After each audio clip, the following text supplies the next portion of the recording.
Now let's move into ETF. Very interesting concept. Exchange traded fund. Then pair ఏం చేయాలి, break down చేయండి. Exchange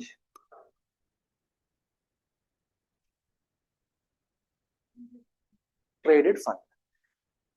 It is a fund which is traded on exchange. అదే ఒక fund, కానీ stock exchange లో trade అవుతుందంటే buying and selling జరుగుతూ ఉంటాయి. మామూలుగా మ్యూచువల్ ఫండ్ కి బయింగ్ సెల్లింగ్ ఉండదు. You will only buy and wait. అంటే రోజంతా దాని ప్రైస్ మారడం తగ్గడం ఉండదు. End of the day apply ఏంటి మాడిఫై అవుతుంది, ఎన్ఏవి, నెట్ అసెట్ వాల్యూ. ఆ ఫండ్ లోపల ఉన్న స్టాక్స్ అన్ని ఎలా ఫ్లక్చువేట్ అయ్యాయి అనే దాన్ని బట్టి డే ఎండింగ్కి వాడు అప్డేట్ చేస్తాడు. సో అది డే అంతా ఆ ఫండ్ ట్రేడ్ అవ్వదు స్టాక్ ఎక్స్చేంజ్ లో. కానీ ఎక్స్చేంజ్ ట్రేడెడ్ ఫండ్ పేరులోనే ఉంది, it is a fund which is traded on stock exchange. ఇది ఎలా ఆపరేట్ అవుతుందో ఫస్ట్ తెలుసుకోండి.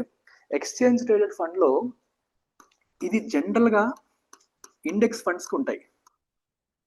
So first of all you have to identify an index. For example let's take Nifty 50 ETF. Nifty 50 ETF తీసుకుందాం. Nifty 50 ETF exchange traded fund తీసుకుందాం. ఇది ఎలా function అవుతుందంటే, so there is a company, A అనే కంపెనీ తీసుకోండి.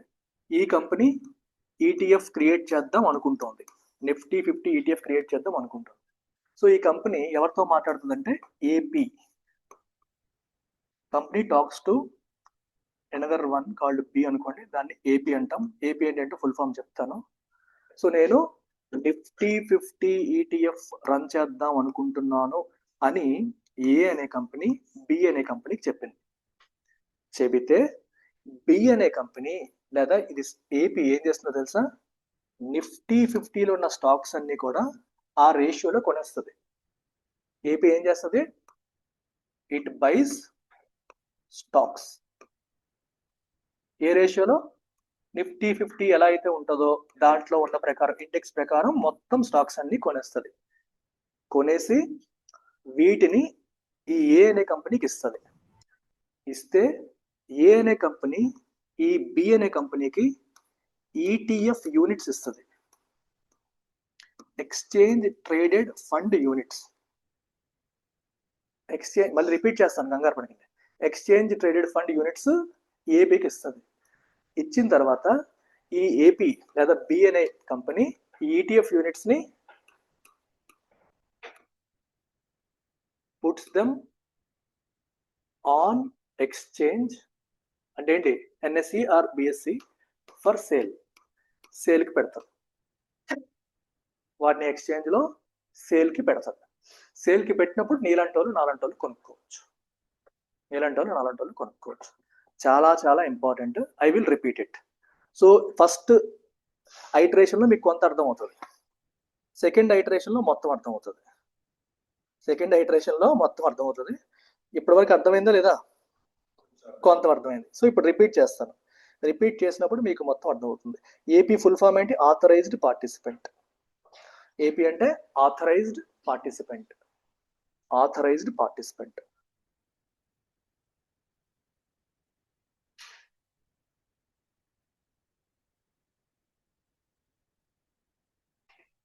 యా, ఇప్పుడు రిపీట్ చేద్దాం, సేమ్ ఐటరేషన్ రిపీట్ చేద్దాం. పేర్లు ఒకసారి చూసుకుంటాను. కాన్సెప్ట్ గుర్తుండదు కానీ పేర్లు గుర్తుండవు మనకి.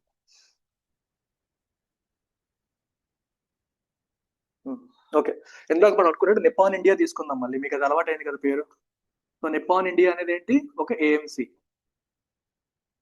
Asset management company. So Nippon India ఏం డిసైడ్ అయింది, let me launch Nifty 50 ETF అనుకుంది. నిఫ్టీ 50 ETF లాంచ్ చేద్దామా నిప్పాన్ ఇండియా AMC అనే కంపెనీ అనుకుంది అనుకోండి. సో అప్పుడు ఏం చేస్తుంది, సో దీన్ని ఏమంటాం మనం, స్పాన్సర్ కంపెనీ అంటాం. సో ఈ కంపెనీ ఏం చేస్తుందంటే, it talks to one AP లేదా ఆథరైజ్డ్ పార్టిసిపెంట్.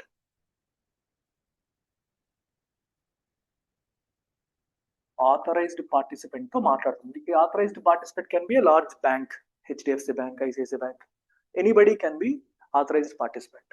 మాట్లాడి ఏం చెప్తుందంటే, నేను ఈ నిఫ్టీ 50 ETF చేయాలనుకుంటున్నాను, I want you to build a basket, నాకు బాస్కెట్ క్రియేట్ చెయ్యి అని అడుగుతుంది. బాస్కెట్ అంటే ఏంటి? ఈ 50 షేర్లు నువ్వు అదే రేషియోలో కొని ఒక పోర్ట్ఫోలియో తయారు చేయని చెప్తుంది. దాని ప్రకారం ఆథరైజ్డ్ పార్టిసిపెంట్ ఏం చేస్తుంది? Buys shares. నిఫ్టీ 50లో ఉన్నట్టు కంపెనీ షేర్స్ అన్ని అదే రేషియోలో, నిఫ్టీ 50లో రిలయన్స్ కి 30% వెయిటేజ్ ఉంటే వీడి దగ్గర ఉన్న ఫండ్స్ లో 30% రిలయన్స్ పెట్టి కొనేస్తాడు. ఆథరైజ్డ్ పార్టిసిపెంట్ కొంటాడు. కొనేసి వాడు ఏం చేస్తాడు? ఈ క్రియేట్స్ ది పోర్ట్ఫోలియో, ఆర్ దీన్నే మనం బాస్కెట్ అంటాం. క్రియేట్ చేసి ఇది ఏం చేస్తాడు? He delivers this basket to AMC. ఏఎంసీకి బాస్కెట్ ఇస్తాడు. ఇచ్చినందుకు ఏఎంసీ వీళ్ళకి ఏమిస్తుంది? ETF units. మనీ ఇవ్వదు, ఈటీఎఫ్ యూనిట్స్ ఇస్తుంది. ఇక్కడ మనీ ఇవ్వడం జరగట్లేదు. ETF units, mutual fund units లాగా ఎక్స్చేంజ్ రేటెడ్ ఫండ్ యూనిట్స్ ఇస్తుంది. వాటిని యూనిట్స్ కింద డివైడ్ చేసి ఎవరు? ఈ నిప్పానోడు ఇస్తాడు ఈటీఎఫ్ యూనిట్స్. ఈటీఎఫ్ క్రియేటర్ వాడికి హెల్ప్ చేస్తుంది ఆథరైజ్డ్ పార్టిసిపెంట్. కమిషన్ కాదు. ఇప్పుడు పోర్ట్ఫోలియో ఇచ్చావు కదా నువ్వు, ఈ షేర్స్ అన్ని నువ్వు కొనేసావు. లెట్స్ సే ఒక 100 కోట్లు అనుకున్నారు అనుకోండి, లేదా 1000 కోట్లు అనుకోండి. 1000 కోట్లతో నిఫ్టీ 50లో ఉన్నట్టుగానే స్టాక్ పోర్ట్ఫోలియో నువ్వు బిల్డ్ చేస్తావు. ఆ 1000 కోట్ల స్టాక్స్ తీసుకొచ్చి ఈ ఆథరైజ్డ్ పార్టిసిపెంట్ వీడికి ఇచ్చాడు, నిప్పాన్ ఇండియాకి ఇచ్చాడు. ఇచ్చిన తర్వాత 1000 కోట్లకి తగ్గట్టు యూనిట్స్ క్రియేట్ చేసి ఆ ఈటీఎఫ్ యూనిట్స్ ఎవరికి ఇస్తారు? నిప్పాన్ ఇండియా వాడు ఆథరైజ్డ్ పార్టిసిపెంట్కి ఇచ్చేస్తాడు. సో ఆ యూనిట్స్ వర్త్ అంతా 1000 కోట్లు. ఆ యూనిట్స్ వర్త్ అంతా 1000 కోట్లు. ఆ యూనిట్స్ ని ఈ ఏపీ ఏం చేస్తాడు? ఇప్పుడు 1000 కోట్లు అనుకోండి నాకు చెప్పినట్టు. So 1000 crores worth basket create చేసి నువ్వు నిప్పాన్ ఇండియాకి ఇచ్చేస్తే వాడు 1000 crore వర్త్ యూనిట్స్ ఇస్తాడు నీకు. 1000 crore worth units. For example అవి 1,00,000 యూనిట్స్ అనుకోండి. రైట్, నెక్స్ట్ స్టెప్ అదే. మీరు బొబ్బిలే, ఇవన్నీ 1,00,000 యూనిట్స్ అనుకోండి. అది ఎంత? 1000 కోట్లు. సో ఒక యూనిట్కి ఎంత వస్తుందో లెక్కేసుకోవచ్చు. లేదా ఇవి కోటి అనుకోండి, అప్పుడు ఒక యూనిట్ 1000 రూపాయలు అవుతుంది. లేదా ఇది 10 కోట్లు అనుకోండి, ఒక యూనిట్ 100 రూపాయలు అవుతుంది. ఇలా అనుకోండి, సింపుల్గా ఉంటుంది మీకు. 100 rupees per unit. Total units ఎన్ని? 10 crores. సో 10 కోట్ల యూనిట్స్ క్రియేట్ చేసి ఈచ్ యూనిట్ ఎంత అయింది? 100 రూపీస్ అయింది. 10 కోట్ల యూనిట్లు తీసుకొచ్చి ఏపీకి ఇచ్చేస్తుంది. ఏపీకి ఇచ్చాక నెక్స్ట్ స్టెప్ ఏంటంటే, AP lists them on national stock exchange are Bombay stock exchange. లేదా రెండింటిలో లిస్ట్ చేస్తుంది. లిస్ట్ చేసినప్పుడు ఏమవుతుంది మీకు? నిప్పాన్ ఇండియా నిఫ్టీ 50 ETF అని కనిపిస్తుంది మనకి. ఎప్పుడైతే లిస్ట్ చేస్తుందో అది నిప్పాన్ ఇండియా చేయదు, ఏపీ చేస్తుంది. బ్యాక్ ఎండ్ లో వర్క్ చేసేది ఏపీ అనమాట. వీడి బాస్కెట్ క్రియేట్ చేసి నిప్పాన్ ఇండియాకి ఇచ్చేసి వాడి దగ్గర ETF యూనిట్స్ తీసేసుకొని అందులో మొత్తం యూనిట్స్ ఇవ్వదు, కొన్ని తన దగ్గర పెట్టుకుంటుంది, కొన్ని సేల్కి పెడుతుంది, కొన్ని తన దగ్గర పెట్టేసుకొని మిగిలినవి బాంబే స్టాక్ ఎక్స్చేంజ్ లేదా నేషనల్ స్టాక్ ఎక్స్చేంజ్ లో సేల్కి పెట్టేస్తుంది. సేల్కి పెట్టినప్పుడు కుమారి, శ్రీమతి వీళ్ళందరూ కొనుక్కుంటారు. మిగిలిన వాళ్ళందరూ కొనుక్కుంటారు వాటిని. నీలాంటి వాళ్ళు, నాలాంటి వాళ్ళు. అర్థమైందా? కొనుక్కుంటారు. కొనుక్కున్న తర్వాత మీరు గుర్తుపెట్టుకోండి, ఇది ఎంత? అది 100 రూపాయలు. 100 రూపాయలు కదా. సో అది ఎంతకు అమ్ముతాడు? 100 రూపాయలు పెట్టి అమ్ముతాడు. కానీ ఇది market which is based on demand and supply. If more people rush in, అది 100 రూపాయలు కాస్త పెరిగిపోవచ్చు. 100 రూపాయలు కాస్త ఎంత అయిపోవచ్చు? 102, 103 కూడా అయిపోవచ్చు, లేదా 150 కూడా అయిపోవచ్చు. ఇక్కడ కేర్ఫుల్గా వినండి మీరు. 102 అయింది అనుకోండి. 102 ఇంటూ 10 crores ఎంత? 10 crore యూనిట్స్ కదా. ఒక్కొక్కటి 102 అయింది అనుకోండి. 102 ఇంటూ 10 crores ఎంత? 1020 crores. కానీ అండర్లయింగ్ అసెట్ వాల్యూ 1000 కోట్లే కదా. లోపల స్టాక్స్ ఏమీ పెద్ద మారలేదు అనుకోండి. ఫర్ ఎగ్జాంపుల్ లోపల స్టాక్స్ మారలేదు. ఇప్పుడు ఆ ETF లోపల ఏమున్నాయి, బాస్కెట్లో ఏమున్నాయి, షేర్స్ ఉన్నాయి. వాటి వాల్యూ పెద్దగా మారలేదు అనుకోండి, అది 1000 కోట్లే ఉంది. కానీ జనాలు విపరీతంగా కొనేయడం వల్ల అది 102 అయిపోయింది అనుకోండి, అంటే 1020 కోట్లు. తేడా వస్తుందా లేదా? యాక్చువల్గా ఉంది 1000 కోట్లే, కానీ 1020 కోట్లు వచ్చేస్తుంది. ఇది డేంజర్. ఇది డేంజర్. ఈ డేంజర్ని కూడా ఏం చేస్తుంది, ఏపీ సాల్వ్ చేస్తుంది. ఎలా సాల్వ్ చేస్తో చెప్తాను, జాగ్రత్తగా వినండి. ప్రాబ్లం అర్థమైందా మీకు? ETF యొక్క అండర్లయింగ్ అసెట్స్ యొక్క వాల్యూ 1000 కోట్లే. లెట్స్ అజ్యూమ్ ఆ రోజు మొత్తం ఆ స్టాక్స్ అన్ని కూడా 0% పెరగలేదు తగ్గలేదు అనుకోండి, ఏం మారలేదు అనుకోండి, ఫ్లక్చువేషన్ లేదనుకోండి, 1000 కోట్లు 1000 కోట్ల ఉండిపోయింది. కానీ ఈ ఈటీఎఫ్కి మార్కెట్లో డిమాండ్ ఎక్కువైపోయి ఎక్కువ కొనేయడం వల్ల ఏమైంది, 1020కి వెళ్ళిపోయింది. ఇది కరెక్ట్ కాదు. ఇప్పుడు ఈ ఏపీకి ఒక ఆర్బిట్రాజ్ ఆపర్చునిటీ వచ్చింది. ఆర్బిట్రాజ్ ఆపర్చునిటీ అంటే అర్థం ఏంటంటే, ఒకే వస్తువు రెండు చోట్ల వేరు వేరు ధరలకు ఉంటే దాన్ని ఆర్బిట్రాజ్ ఆపర్చునిటీ అంటాం. గోల్డ్ ఉంది, గోల్డ్ నీకు ఏదైనా వెబ్సైట్లో, ఏదైనా ఒక వెబ్సైట్లో గోల్డ్ గ్రాముకి 10,000 రూపాయలు అమ్ముతున్నాడు అనుకోండి, మీ ఊర్లో ఉన్న షాప్ కీపరు 10,500కి కొనడానికి రెడీగా ఉన్నాడు అనుకోండి. So then there is arbitrage opportunity. అది గోల్డ్ ఇది గోల్డ్ ఏ మారదు. సో నువ్వు వెబ్సైట్లో కొనే ఈయనకి అమ్మాయి, మీరు అడగొచ్చు 10,500 ఉన్నదాన్ని 10,000కి ఎవడు సార్ అమ్ముతాడు అని. కొంటారు. You won't believe, in 10 years back నేను కొన్ని లక్షలలో అమ్మాను. అప్పట్లో చాలా కంపెనీస్, స్టార్టప్స్, నేను కొంచెం డీవియేట్ అవుతున్నాను but I will come back. చాలా స్టార్టప్స్ ఏం చేశాయంటే, ఫండ్స్ కోసం, అంటే ఇన్వెస్టర్స్ ఆ కంపెనీస్లో ఫండ్స్ పెట్టాలని చెప్పేసి వాళ్ళు కొన్ని పారామీటర్స్ ఉంటాయి. మీరు టర్న్ ఓవర్ ఎంత ఉండాలి, ఇలాంటివి. టర్న్ ఓవర్ పెరగాలంటే ఈజియెస్ట్ మార్గం ఏంటి, గోల్డ్. నీ వెబ్సైట్లో గోల్డ్ పెట్టాను, గోల్డ్ వాల్యూ బై డిఫాల్ట్ ఎక్కువ. గోల్డ్ కొన్నారంటే టర్న్ ఓవర్, ఒకసారి ప్రాఫిట్ రాకపోవచ్చు, టర్న్ ఓవర్ పెరిగిపోతుంది. వాడు ఏం చేసేవాడు, మార్కెట్లో ఉన్న రేటు కన్నా తక్కువ రేటుకి గోల్డ్ పెట్టేవాడు. నాకు అసలు మైండ్కి అర్థమయ్యేదే కాదు, ఎందుకు తక్కువ రేటుకి పెడుతున్నాడు.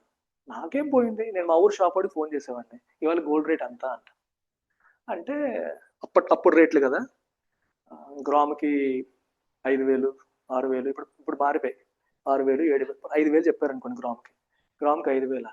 అక్కడ నాకు 4,500కి వస్తుంది. నేను ఒక 100 గ్రాములు మీకు ఇస్తాను, రాసేసుకోండి అంటాను అతనికి. అతను ఆ రోజున్న మార్కెట్ ప్రైస్ ప్రకారం సురేష్ 100 గ్రామ్స్ నాకు ఇస్తాడు ఎట్ 5,000 రూపీస్ అని రాసేసుకుంటాడు. తర్వాత పెరిగినా తగ్గిన ఆ రేట్కి మేమిద్దరం ఆనర్ చేసుకుంటాం. నేను ఆర్డర్ పెట్టేస్తాను ఆన్లైన్లో 4,500కి 100 గ్రాములు పెట్టేశాను. అది నాకు ఒక 1 వీక్ తర్వాత 10 days తర్వాత రావచ్చు, డజంట్ మ్యాటర్. ఆయన రాసేసుకున్నాక పెరిగినా తగ్గినా అది మేము ఆనర్ చేయాల్సిందే. 1 వీక్ తర్వాత నాకు 100 into 4,500 కదా, నేను పెట్టేశాను, నాకు వచ్చాయి. అది ఆయన డెలివరీ చేస్తాను, నేను 5,000 తీసుకుంటాను. 100 into 500 ఎంత వచ్చింది, నాకు 50,000 లాభం ఒక పీరియడ్ ఆఫ్ 1 వీక్లో. ఇలా నేను ఎన్నిసార్లు చేశానో తెలియదు. ఎందుకు చేశానంటే because of arbitrage opportunity which is presented in. ఇందులో మోసం లేదు, బొంగులు లేదు, ఏమీ లేదు. ఎక్కడో ఆన్లైన్లో తక్కువ కమ్ముతున్నాడు, ఊర్లో వాడు ఎక్కువ పెట్టి కొంటున్నాడు, ఊర్లో వాడు మార్కెట్ ప్రైస్ ప్రకారం కొన్నాడు, తక్కువ కమ్ముతున్నాడు. వాడి ఉద్దేశం ఏంటి, వాడి టర్న్ ఓవర్ పెరిగిపోవాలి, ఇన్వెస్టర్స్ రావాలి, వాడి ఉద్దేశం అది. అలా తక్కువ కమ్మిన ప్రతి కంపెనీ సర్వనాశనం అయిపోయింది. నిజంగా పోయాయి కంపెనీస్ అన్ని, పోయాయి ఎత్తేసాయి తర్వాత. అది కామన్ సెన్స్. నువ్వు టర్న్ ఓవర్ల కోసం ఇన్వెస్టర్ల కోసం చేయకూడదు. బిజినెస్ అంటే it is meant for profit. Profit లేకుండా నువ్వు బిజినెస్ చేస్తే ఎత్తేస్తావు ఏదో రోజు. ఏవో కొన్ని తప్పితే అమెజాన్లో, ఫ్లిప్కార్ట్లో కూడా అప్పుడప్పుడు వచ్చేవి చాలా తక్కువగా. స్నాప్డీల్ అనే కంపెనీ మీరు ఉంటారేమో, ఇప్పటికీ ఉంది అది. ఆడు ఇలాంటివి చాలా చేశాడు. అలాంటిది ఇంకో కంపెనీ ఉండేది, పేర్లు అవి ఇప్పుడు లేవు, పూర్తిగా లేకపోవడం. నేను అనుకున్నాను ఈడు ఏదో రోజు పోతాడరా అని, అలాగే పోయారు అలా. ఇంకేంటి, మన ఊరికి డెలివరీ చేసేవాడు, వైజాగ్ సిటీకే కాదు ఊర్లకి అక్కడికి కూడా డెలివరీ వచ్చేది. అవన్నీ పోనీ మీరు కొరియర్లో పోతే ఇన్సూర్డ్, అది ఆ రెస్పాన్సిబిలిటీ వాడిది, మంది కాదు. డెలివరీ రాకపోయినా మన డబ్బులు మనకి వెనక్కి వచ్చేస్తాయి, ఫుల్లీ ఇన్సూర్డ్ అనమాట. డబ్బాలు డబ్బాలు డబ్బాలు, మా చుట్టాలు అడ్రస్ పెట్టేవాడిని, ఎన్ని డబ్బాలు వచ్చాయి అనమాట. అన్ని ఇప్పి carrotline.com అని ఒకటి ఉంటుంది, దాని నుంచి ఇప్పుడు టాటా వాడు కొనేసాడు, వాడు అమ్మేవాడు. ఇలా చాలా వాళ్ళు, ఆ డబ్బాలన్నీ మా ఇంట్లో చాలా ఉంటాయి అన్నమాట. ఆ డబ్బాకి ప్యాకింగ్కే డబ్బులు అవుతాయి. ఆడు ఎలా తక్కువ అమ్మాడు ఏంటో నాకు ఇప్పటికీ అర్థం కాని విషయం. సో ఇప్పుడు ఏమవుతుంది, authorized partner sees and arbitrage opportunity. The value of the asset is 1,000 crores, but ఇక్కడ 1,020 ఉంది. 1,020 ఉంది ఎందుకని, because of higher demand. Demand ఎక్కువగా ఉండడం వల్ల అక్కడ ఏమవుతుంది 1020 ఉంది. సో ఇప్పుడు మీరు ఆలోచించండి ఒకసారి, ఆథరైజ్డ్ పార్టిసిపెంట్ ఏం చేస్తాడు? He will buy he will create additional shares. ఇంకొన్ని షేర్స్ కొంటాడు మార్కెట్లో, కొనేసి నిపాన్ ఇండియాకి ఇచ్చేసి వాడి దగ్గర యూనిట్స్ తీసుకుంటాడు. నిపాన్ ఇండియా వాడు 1000 కోట్ల ప్రకారమే నీకు ఇస్తాడు, వాళ్ళిద్దరికి మాట కాబట్టి. నీకు అర్థమైందా? వాడు ఇంకొక 1000 యూనిట్స్, ఎగ్జాంపుల్ చెప్తున్నాను, ఒక 1000 యూనిట్లు నిపాన్ ఇండియా దగ్గర తీసుకోవచ్చు, ఎన్నైనా ఇస్తాడు. నువ్వు దానికి ఏమివ్వాలి? ఆ 1000 యూనిట్ దగ్గరికి షేర్స్ కొనేసి ఇచ్చేయాలి. You just deliver the basket to him, he will give you units. వీడేం చేస్తాడు? ఆ 1000 యూనిట్లు వీళ్ళ దగ్గర ఎంత కొన్నాడు? 100 రూపాయలు కొనేసాడు. వీళ్ళిద్దరి దగ్గర లెక్క ప్రకారం వెళ్తుంది 100 రూపాయలు, 102కి అమ్మేస్తాడు. ఎవడు? డిపానెంట్, సారీ ఏపీ వాడు, ఆథరైజ్డ్ పార్టిసిపెంట్, బికాస్ ఈ సీజన్ ఆర్బిట్రాజ్ ఆపర్చునిటీ. ఆడెప్పుడైతే 102 ఉంది కాబట్టి అమ్మడం మొదలు పెట్టాడు, సప్లై పెరుగుతుంది. అక్కడ సప్లై పెరిగి మళ్ళీ అమౌంట్ మళ్ళీ 100కి వచ్చేస్తుంది. సో ఆ రకంగా అప్పుడప్పుడు ఫ్లక్చువేషన్స్ వచ్చినా సరే ఈ ఏపీ దాన్ని నార్మలైజ్ చేస్తుంది. అంతే, కొంటాడు, ఇంకొన్ని షేర్స్ కొనేస్తాడు మార్కెట్లోంచి, కొనేసి దాన్ని తీసుకొచ్చి వాడికి ఇచ్చేస్తాడు, వాడి దగ్గర యూనిట్స్ తీసుకుంటాడు, ఆ యూనిట్స్ వీడు అమ్మేస్తాడు. ఎందుకంటే మార్కెట్లో డిమాండ్ ఎక్కువ ఉంది. సో డిమాండ్ ఎక్కువ ఉన్నప్పుడు he will get new units created and sell them. Reverse కూడా కొన్నిసార్లు అవుతుంది. అంటే ఇక్కడ 100 కాకుండా 98, 97 కూడా అయిపోయే సందర్భాలు ఉంటాయి. అండర్లైన్ వాల్యూ ఎక్కువ ఉంది, కానీ ఇక్కడ ఏమవుతుంది 97, 98 ఉంది. అప్పుడు ఏపీ ఏం చేస్తుంది? ఓపెన్ మార్కెట్కి అది కొనేస్తుంది. మీకు అర్థమవుతుందా? అప్పుడు ఏపీ ఏం చేస్తుంది? 100 రూపాయలు కాస్త 97కి ఉన్నప్పుడు వాడు 97 పెట్టి కొనేస్తాడు. కొనేసి ఏం కొంటాడు? యూనిట్స్ కొనేసి యూనిట్స్ని నిపాన్ ఇండియాకి అమ్మేస్తాడు. రెండు అవుతాయి. యూనిట్స్ని నిపాన్ ఇండియాకి అమ్మేసి నాకు షేర్లు ఇచ్చే అంటాడు. ఆ షేర్లు అమ్మేసుకుంటాడు బయట. అర్థం కాలదా? మొదటిది అర్థమైందా?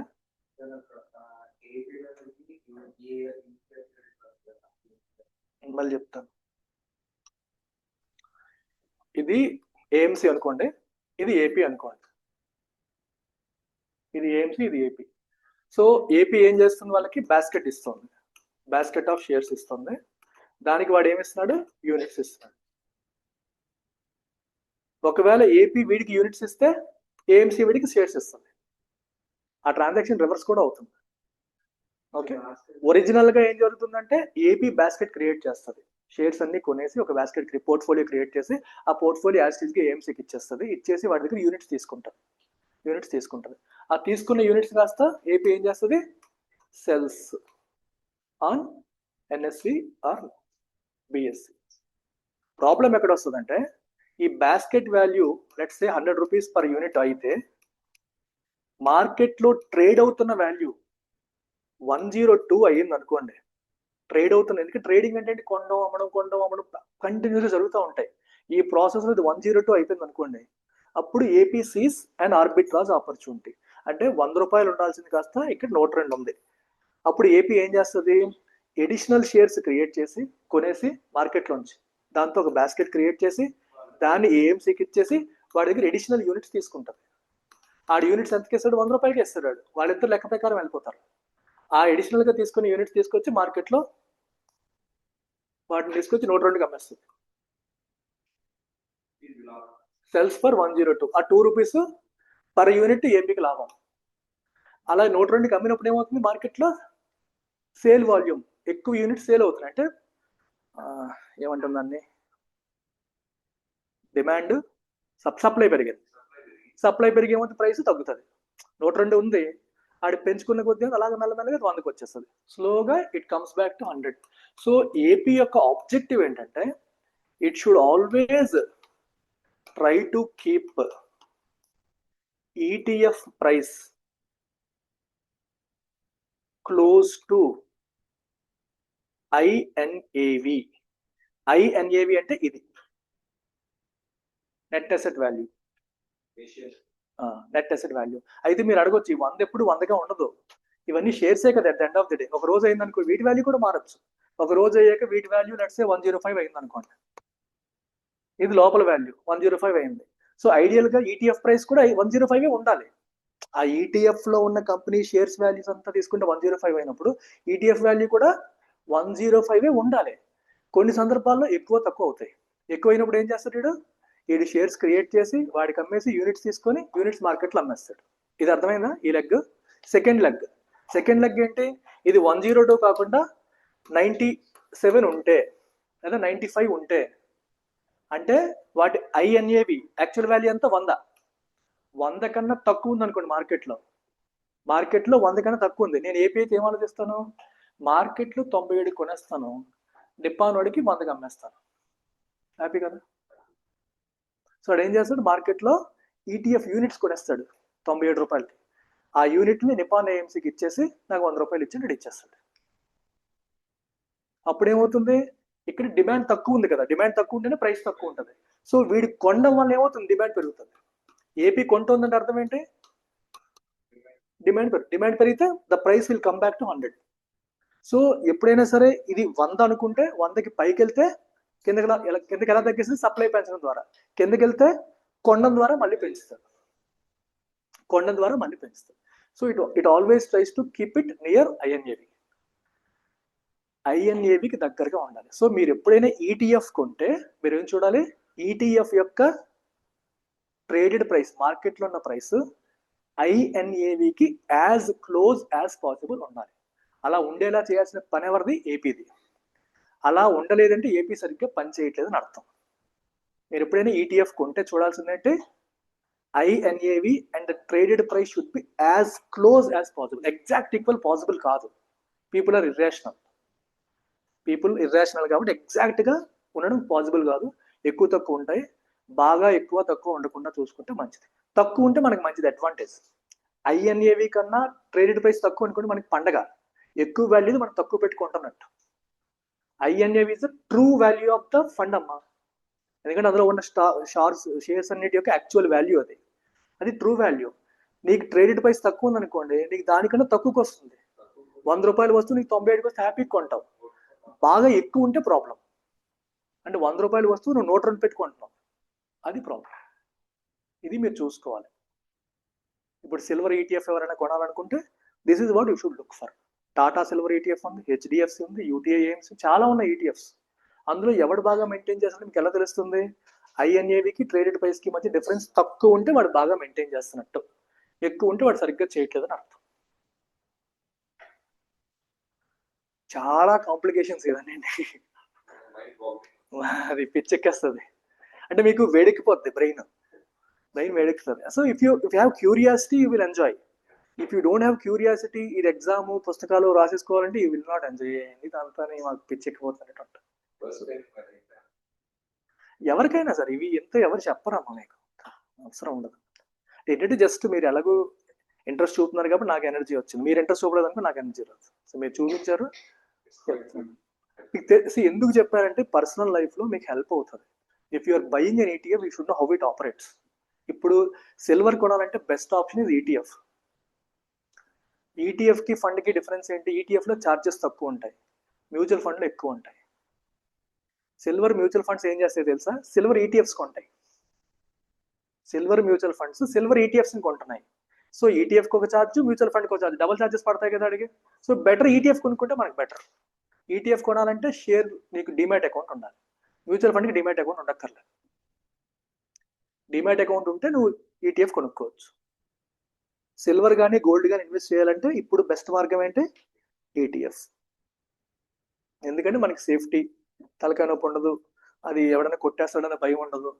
కాకపోతే ఐఎన్ఏవి ట్రేడెడ్ ప్రైస్ దగ్గరలో ఉండలేదు చూసుకోవాలి. సార్ ఐఎన్ఏవి అప్పుడు కంటిన్యూస్ గా అప్డేట్ అవుతూ ఉంటుంది కదా ఈటీఎఫ్ లో? అవుతుంటాయమ్మా. రెండింటి మధ్య డిఫరెన్స్ కూడా ఉంటది, చిన్నది. ఆ డిఫరెన్స్ మ్యూచువల్ ఫండ్స్ లో అయితే లైక్ డేకి వన్స్ సార్? అవును. ఎండ్ ఆఫ్ ద డే నీకు 3:30 తర్వాత మార్కెట్ అయిపోయి అప్డేట్ అయిపోతుంది. Yes sir. Stock market trading అయిపోయిన తర్వాత క్లోజింగ్ ప్రైస్ ప్రకారం నీ ఎన్ఏవి అప్డేట్ అవుతుంటా. Yes sir. ఓకేనా? క్లియర్? ఓకే మరి, టేక్ కేర్, బాయ్.